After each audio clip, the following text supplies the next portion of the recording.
अगर रऊफ़ हसन के ऊपर हमला करने वाले हमला आवर पकड़े गए और उनको सज़ा हो गई तो बतौर अबरार कुरैशी मेरा ये चैलेंज है कि मैं सहाफ़त छोड़ दूँगा। 9 मई कारोबार कैसे बन गया जबकि मरीम नवाज़ शरीफ साहिबा तनकीद से कैसे डर गईं। किसानों के असल मुजरम कौन निकले जबकि आज़ाद कश्मीर के तहरीक आज़ादी के बेस कैंप को खुद तहफ़्फ़ुज़ चाहिए। आज के गोरखधंधा में इस पर बात करेंगे। अस्सलाम वालेकुम, आप देख रहे हैं गोरखधंधा। अबरार कुरैशी आपसे मुखातिब हूँ। पाकिस्तान के अंदर गुज़श्ता रोज़ जो तर्जुमान हैं और सेक्रेटरी इत्तलात हैं पाकिस्तान तहरीक इंसाफ के रऊफ़ हसन, 2 दिन रैकी करने के बाद तीसरे दिन जो है उनके ऊपर हमला किया गया और ख्वाजा सराओं ने हमला किया। ये किस नौयत के ख्वाजा सरा थे जिन्होंने इस तरह का मेकअप किया हुआ था? ये कैसे लोग थे जिन्होंने ऐसा गेटअप किया हुआ था? कोई ख्वाजा सरा जो है वो असल में अगर ख्वाजा सरा हो तो वो ऐसी इतनी बड़ी मोटी चादर कैसे पहन सकता है? फिर वेस्ट कोट पहना हुआ शख्स वीडियो क्यों बना रहा था? वीडियो बनाने वाले शख्स ने किसके लिए वीडियो बनाई?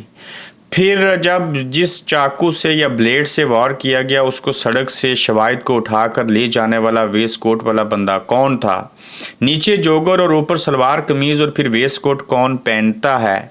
ये पहले रियासती चोर थे, अब ये चादर पहन के आ गए और लोग कहते हैं कि अब ये खुसरे बन चुके हैं, ये ख्वाजा सरा बन चुके हैं। ये ख्वाजा सरा जो हैं वो किसके कहने के ऊपर ऐसा कर रहे हैं? गुज़श्ता रोज़ आपको बताया था कि ये पहले माहौल बना रहे थे खारियां में। थाने के अंदर जाके ख्वाजा सराओं ने जब पुलिस को मारा तो उनके ऊपर कोई FIR ना हुई, कार्रवाई ना हुई। फिर बाकी पाकिस्तान के दिगर जगहों में सरेआम सड़कों के ऊपर खड़े होकर पुलिस को मरवाया गया और ख्वाजा सराओं को मैंने आप सब ने मजलूम ठहराया, जो कि माशरे के मजलूम हैं भी, लेकिन ये 5-6 उंगलियां बराबर नहीं होती। जिस शख्स ने और जिन अशखास ने और जिस इदारे ने और पस पर्दा जिन लोगों ने रऊफ़ हसन के ऊपर ये हमला किया है, उसकी वजह कि रऊफ़ हसन तनकीद करते थे। किसके ऊपर करते थे, किसकी हमायत करते थे, किसकी मुखालफत करते थे, सबको पता है। इस्लामाबाद के अंदर 2 लोगों के ऊपर गाड़ी चढ़ा दी गई, उनको शहीद कर दिया गया कि आप इजराइल के ख़िलाफ़ एहतजाज क्यों कर रहे हो और फ़लस्तीन की हमायत में। फिर यहीं से जो हैं वो अहमद फरहाद जो हैं शायर जो हैं उनको अगवा कर लिया गया। अदालतें चीख चीख के कह रही हैं उसे रिहा किया जाए, लेकिन ऐसा कुछ भी नहीं हो रहा। जो बोल रहा है उसको डराया जा रहा है, उसका मुंह काटा जा रहा है, ब्लेड से काटा जा रहा है और इतना बड़ा कट लगाया कि 19 स्टिचेस टांके लगे हैं रऊफ़ हसन को। अल्हम्दुलिल्लाह वो बच गए हैं और इसमें अब नून लीग भी परेशान है, बाकी लोग भी परेशान है। मैं थोड़ा सा माजी की तरफ लेके जाता हूँ। इमरान खान के ऊपर गोलियाँ किसने चलाई, वो टोपी ड्रामा आप सब ने देखा। मियाँ नवाज शरीफ के ऊपर जूता किसने मरवाया, आपको पता है। इस मुल्क के अंदर ख्वाजा आसिफ के ऊपर किसने सेई फेंकी थी, ये आपको पता है। तो जब मुल्क के हालात इतने गलत और भयानक हो जाएं कि वहाँ पे किसी बड़ी पार्टी का तर्जुमान जो है वो महफूज ना रहे, चीज़ें इस तरह से होती रहें, तो फिर आम शख्स और सहाफ़ी कैसे महफूज होंगे? जिस मुल्क के दारुल हुकूमत के अंदर इस तरह के वाक़यात रोनमा हो जाएं, उस मुल्क के बाकी जगहों का क्या हाल होगा? तो ऐसे नामसाद हालात के अंदर जो रऊफ़ हसन हैं उनके ऊपर आजमाइश आई। अब देखते हैं कि वो वैसे ही बोलते रहेंगे या डर जाएंगे। मैं यकीन से कहता हूं कि इस मामले की कोई इंक्वायरी नहीं होगी। वो ख्वाजा सरा जो वाक़या करने के बाद और 2 दिन पहले वाक़े से रैकी करते रहे और फिर जो गेटअप था, ये सारे ख्वाजा सरा नहीं थे, ये मेरा दावा है। फिर हमला करने के बाद जिस तरह से वो ब्लैक टैक्सी के अंदर बैठ के चले गए, उनके पीछे प्रॉपर लोग मौजूद थे, ये पूरा प्लान था। अब मेरा ये दावा है और ये मेरा मानना है और मैं इस तरह का चैलेंज करता नहीं हूँ, लेकिन आज कर रहा हूँ। रऊफ़ हसन के ऊपर हमला करने वाले हमला आवर अगर पकड़े गए, जिस दिन भी आप लोग सुन रहे हैं, ये मेरी वीडियो अपने पास महफूज कर लीजिए। अगर तो वो मिल गए, मिलने के बाद FIR हो गई, FIR होते हुए उनका नाम सामने आ गया, नाम में अगर वालदियत लिख दी गई और उनका एड्रेस भी लिख दिया गया और फिर इस केस का अगर ट्रायल हुआ और ट्रायल होने के बाद अगर उनको सज़ा हो गई और अगर वो मुलज़म से मुजरम बन गए या नामालूम से मालूम बन गए, मैं आपके सामने इस कैमरे के ऊपर नहीं आऊँगा। ये 4 लोग थे, ये वीडियो मेरे पास महफूज है, आप इसको पीछे देख रहे हैं। मैं चैलेंज करता हूँ कि अगर रियासत के अंदर मौजूद जो निज़ाम है इस वक्त, अगर इसने रऊफ़ हसन के ऊपर हमलावरों को गिरफ़्तार कर लिया, ट्रायल हो गया, सज़ा हो गई, तो मुझे सहाफ़त छोड़ देनी चाहिए। वैसे भी हम इस निज़ाम से बड़े तंग आ चुके हुए हैं कि मुझे ये सारा बकवासनामा लगता है जो कुछ बैठ के कर रहे हैं।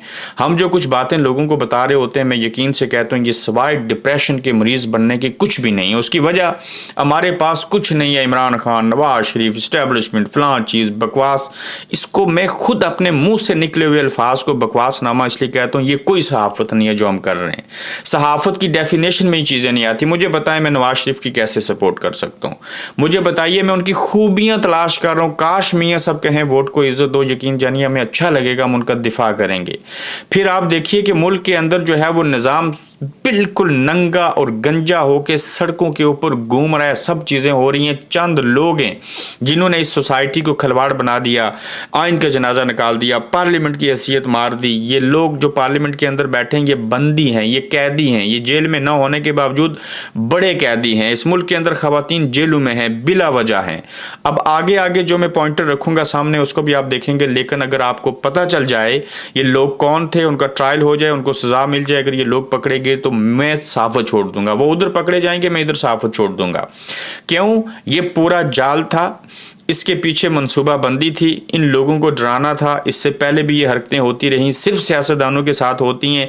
ये कभी भी नहीं पकड़े जाएंगे। भला कोई कैसे अपने ही उस बंदे को पकड़ लेगा जिसको आपने खुद से भेजा हो गया, आपने इनके खिलाफ चीज़ें कर रही हैं। अगर एक पकड़ा गया तो आइंदा इनकी शय के ऊपर कोई इस तरह की हरकत नहीं करेगा। तो लिहाजा ये एक ऐसा गोरख धंधा है, सही मानों में गोरख धंधा है, जो आपकी समझ में नहीं आएगा, लेकिन हम आपको समझाने की कोशिश कर रहे हैं।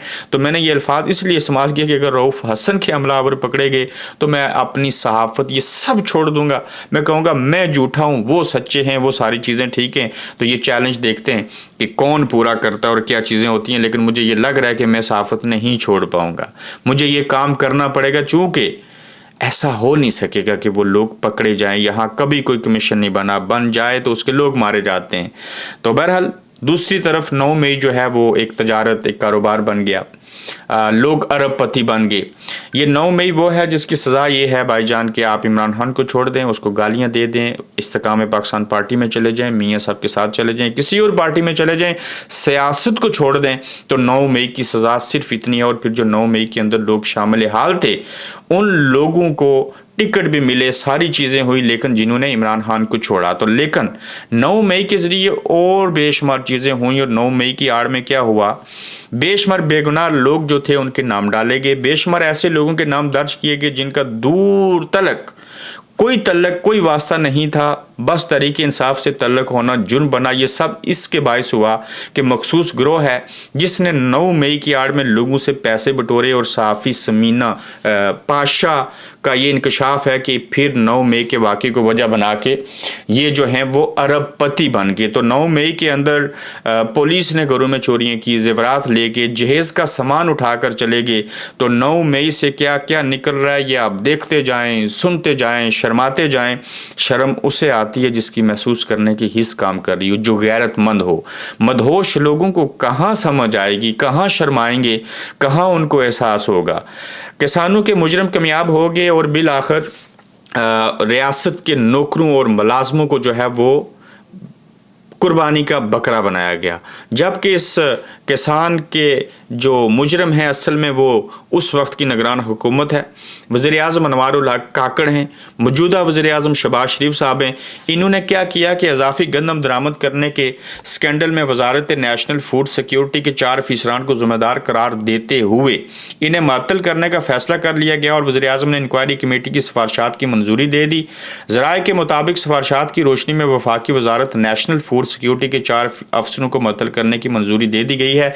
वो मअतल कर दिए जाएंगे, फिर कभी बहाल हो जाएंगे, लोगों की आंखों में धूल झांकेंगे और फिर ये हो जाए कि किसान जाए भाड़ में, तो यही लोग कसूरवार थे। तो हमने जो है वो अपना फैसला सुना दिया। मरियम नवाज की आज़ादी से नफरत अरूज पर और मीडिया को और आम लोगों को कंट्रोल करने के लिए पंजाब असम्बली में हद तक इज़्ज़त का बिल पास हुआ है। इस बिल की हम मज़ामत करते हैं।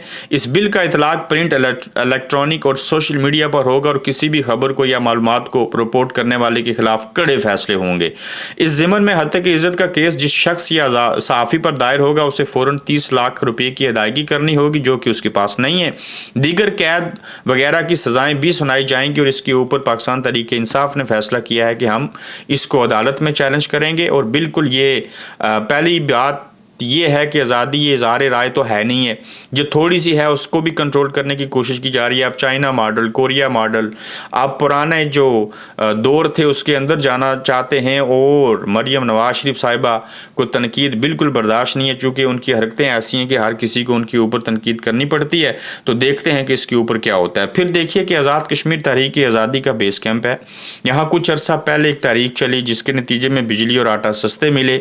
फिर क्या हुआ कि अब जो लोग कश्मीर से पाकिस्तान की हदूद में दाखिल हो रहे हैं उन्हें जलील व ख्वार किया जा रहा है, झंडे की बेरुमती की जा रही है, से डाल के कश्मीर बनेगा खुद मुख्तार को काटा जा रहा है, कश्मीर बनेगा पाकिस्तान के ज़बरदस्ती नारे लगवाए जा रहे हैं, पाक फौज जिंदाबाद के नारे लगवाए जा रहे हैं, जबकि इन्हीं कश्मीरियों के बाप दादा भाई खामंद बेटे जो हैं वो पाक फौज के अंदर नौकरी करते हुए दुश्मन से लड़ते हुए शहीद हो चुके हैं। और यहाँ पे पहली मरतबा जो अनवारुल हक साहब की मौजूदा हुकूमत है, ये कोई पता नहीं है किस पार्टी की हुकूमत है, और इसमें जो सीनियर वजीर हैं जो आर्मी से रिटायर्ड हैं, कर्नल रिटायर्ड वकार इनका नाम है, ये पहली दफ़ा वजीर दाखिला बने हैं और इनको इतनी सिक्योरिटी चाहिए और उसके ऊपर इतने अखराजात आ रहे हैं। जबकि आज़ाद कश्मीर के अवाम कहते हैं कि ये जो अशराफिया है इससे हमें आज़ादी चाहिए, इसकी मराहत को कम करना चाहिए, बजट जो 200 अरब से ज़ायद है उसका ऑडिट होना चाहिए। तो वहीं पर वज़ीर आज़म चौधरी अनवारुल हक ने अपने वज़ीर दाखिला कर्नल रिटायर्ड वकार नूर को ज़ाती सिक्योरिटी के लिए कमांडो समेत 5 पुलिस एहलकार फराम कर दिए हैं। और आज़ाद कश्मीर जो तहरीक आज़ादी का बेस कैंप है, वहाँ तहरीक आज़ादी के बेस कैंप के अंदर आज़ादी की तारीख चलाने वालों को खुद आज़ादी हासिल नहीं है और उन्हें खुद तहफ़्फ़ुज़ हासिल नहीं है, और इस असूल के लिए कमांडोज अपने पास रखे हैं और पुलिस एहलकार रखे हैं। और रियासती अवाम के टैक्स की रकम से मसरूफ़ सीनियर मोस्ट वज़ीर को 2 से 3 सरकारी गाड़ियाँ मुहैया की गई हैं, प्राइवेट सेक्रेटरी है, PRO है, सरकारी घर है, सरकारी केयर टेकर है, सरकारी फ्यूल है, मुहैया किया जा रहा है ये सारा कुछ। और रियासत उन पर सालाना करोड़ों रुपए खर्च कर रही है और उसके बदले में रियासत के लोगों को ही मारा जा रहा है, इंटरनेट बंद किया जाता है, लोग FC एहलकार इनकी मर्जी के बरखिलाफ आ जाते हैं। और उनकी कारकर्दगी देखें, 4 मासूम जानों का ज़िया हुआ, सियासी कारकुनान और सहाफ़ियों को धमकियां देना, खित्ते में इंतशार और अनारकी का फैलना और रियासत पाकिस्तान से कश्मीरी अवाम का रिश्ता कमज़ोर होना। याद रहे दूसरी जानब कश्मीरी अफसर शाही और सियासतदानों की मराहत में कमी का मुतालबा कर रहे हैं। और ये जिस तरह से अवामी एक्शन कमेटी ने अब तक एहतजाज करके अपने मुतालबात मनवाए हैं, इस तसलसल को बरकरार रहना चाहिए। ये लटकती तलवार इनके ऊपर रहनी चाहिए, वरना हालात जो हैं वो दिगर गो हैं पहले से, और मजीद ये हालात ख़राब होंगे। अपना ख्याल रखिएगा, अपना फीडबैक दीजिएगा, यूट्यूब चैनल को सब्सक्राइब कीजिएगा। जल्द आपसे मुलाकात होगी। आप देख रहे हैं गोरखधंधा अब्रार कुरैशी के साथ।